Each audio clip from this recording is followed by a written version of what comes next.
Hey guys, what's going on? Mr. Andronis back here for another predictions video, and this time around it will be for NXT TakeOver Brooklyn 3 from the Barclays Center in Brooklyn, New York. This is the third time that SummerSlam and NXT Brooklyn will be taking place at the Barclays Center. I think this is the end of their deal. I hope they keep it going on because I absolutely love the Barclays Center in Brooklyn, New York. It might be my favorite current arena slash center. But anyways, enough about the arena. This will be sponsored by Rocket League if anyone cares. So let's get right into it. The first match on the card will be Johnny Gargano versus Seon Almas. According to Wikipedia, it's just Andre Almas, but that is his full name, Seon Almas. I'm gonna go with Johnny to win, just because he's coming off of the Tommaso Ciampa heel turn, so I think Johnny's gonna win. I would like to see Seon Almas be more of a top guy, because he was one of the most popular and top guys over in Mexico. So it's kind of a shame that he's been kind of he's still growing as a heel, and I definitely enjoy him as a heel more than a face, but I do think that Johnny's gonna win, and I think it's gonna be a pretty solid match. So that's just the first match. Second match will be Aleister Black or Tommy End versus Hideo Itami or Kenta, whatever you want to call them, but officially it will be Aleister Black versus Hideo Itami, which is on the screen right now. And I'm going to go with Aleister Black. I think Aleister is going to keep that. I believe he's still undefeated, and I think WWE is going to keep that undefeated streak going. I do think that Aleister Black is going to beat Hideo Itami. I'm really looking forward to this match. They are both very, very hard hitters. They like their kicks. They both very much like their kicks. And because of that, I think this would be a great match. Aleister Black, man. I mean, I knew him as Tommy End, but holy hell, he has really, really, really impressed me since coming to NXT. Aleister Black is very quickly becoming one of my favorite guys in the WWE, and I'm really looking forward to this match, and I'm going to go with Aleister Black to win. In the next match, we have for the NXT Tag Team titles, we have the Authors of Pain versus Sanity, which is this, by the way, it's going to be Alexander Wolf and Killian Dane from Sandy. Eric Young will not be in the match. However, he will be, he'll probably be in their corner, which may play a role, which it probably will. It also says that Nikki Cross will also be in the corner of Sandy. I know for a fact Eric Young will be, which, by the way, unfortunately, Eric Young's mother passed away recently due to cancer. I'm not sure what kind of cancer, but she died recently. So best regards to Eric Young. That's why he hasn't been on television as of late, but I'm very happy to see him back on screen. I really, really would like them to push Eric Young in a singles role, but if this is their way of using Eric Young, so be it. I do like the Sandy faction a lot, and I absolutely love that Eric Young is the leader, because Eric Young is a great, great wrestler. I really like Eric Young. It's funny, he used to be the comedian guy in TNA and everything, but ever since turning heel and growing the crazy beard, and he's got his tattoos on his arm now, he's really, really come a far away from what he used to be back in TNA in every way possible, which has definitely worked in his favor. He is a great wrestler, great speaker. His raspy voice, which apparently isn't natural. Apparently he has a throat condition, just in case you're wondering why his voice is so raspy. It's actually a health condition. So, but anyways, a lot about Sandy. Authors of Pain, I mean, they're big, powerful, scary dudes. That's all I can say about Authors of Pain. I don't really like them. I do like Sandy. I think Killian Dane is a pretty solid wrestler. And like I said, I love Eric Young. However, I am going to go with the Authors of Pain to retain the NXT Tag Team titles. I do believe they will beat Sanity, which I think is going to be a pretty, I don't expect that much out of this match. I think Johnny and Andrade are going to be a solid match. I think Aleister Black and Hideo Itami is going to be a great match. This tag team match for the NXT Tag Team titles, I think it's going to be okay. I'm not really expecting the most out of it. But I do believe the Authors of Pain will retain. In the next match, we have the very, very much anticipated rematch between Asuka versus Ember Moon. We're gonna skip this real quick. Yeah, just skip it. There we go.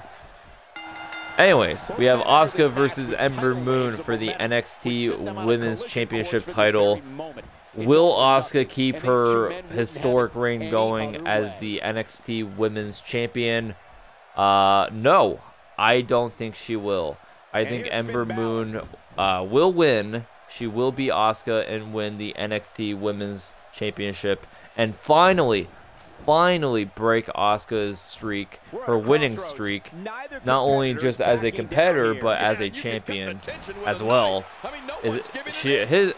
Her reign as the NXT Women's Championship has been very historic and obviously very well documented. She's definitely due to go to the main roster, in my opinion. And I think with this match, I think she will lose the title. Maybe she'll challenge for the title back. I say no.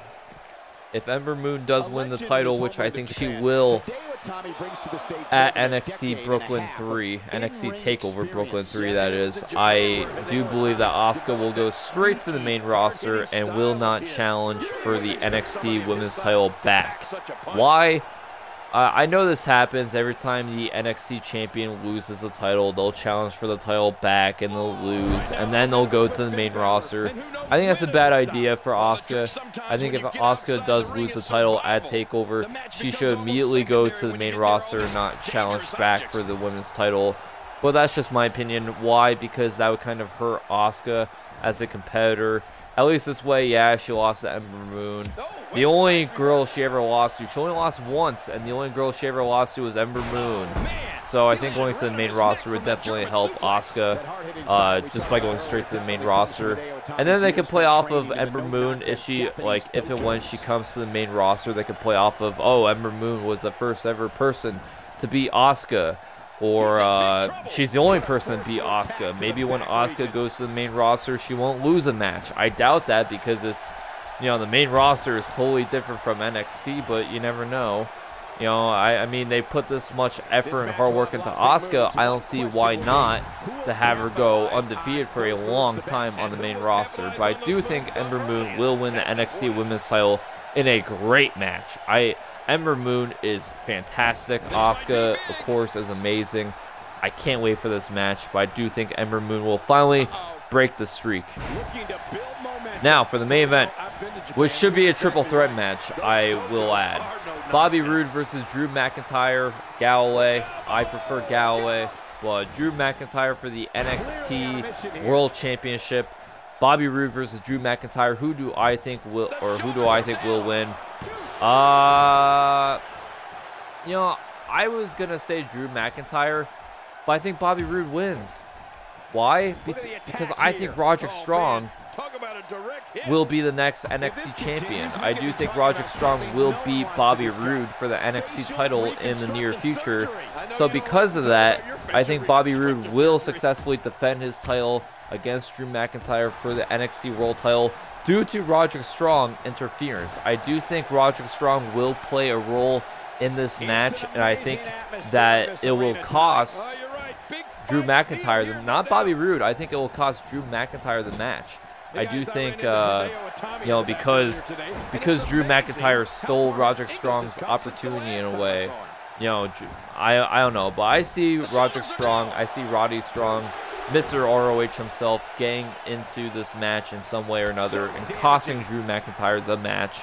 And Bobby Roode will successfully defend the NXT World title because Roderick Strong, more than anything, wants a shot at Bobby Roode, not Drew McIntyre. And what better way to face Bobby Roode than for the ultimate prize, right? Also, Adam Cole possibly, I think, has officially signed with the WWE. And I think Adam Cole, there's been rumors that ROH faction will be creating in NXT in the very near future. Hopefully that's a rumor, but if that is the case, if WWE is planning on starting a ROH faction in NXT, I think that it'd be awesome, completely awesome, if they had Roger Strong with Adam Cole, maybe with Kyle O'Reilly, Bobby Fish.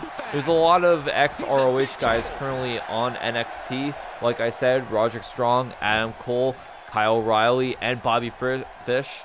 Kyle O'Reilly and Bobby Fish, Red Dragon, they just came to NXT, which I think they should go back to the Red Dragon tag team, because I think that's where Kyle O'Reilly and Bobby Fish, at least for now, would be best for NXT. NXT doesn't need any more single competitors, they need more tag teams. So I think in NXT, they should totally put Bobby Fish and Kyle O'Reilly back together as a tag team in NXT, because at one time, they were one of the top tag teams in the world. Kyle O'Reilly and Bobby Fish were back when they were Red Dragon. So it'd be really cool if they do start that ROH faction and they have Roderick Strong with Adam Cole and Red Dragon, maybe bombard the main event between Bobby Roode and Drew McIntyre, and there you go, ROH faction established. I think this is gonna be a good match. I don't think this is gonna be a great match, but I think this is gonna be a good match. I don't know why.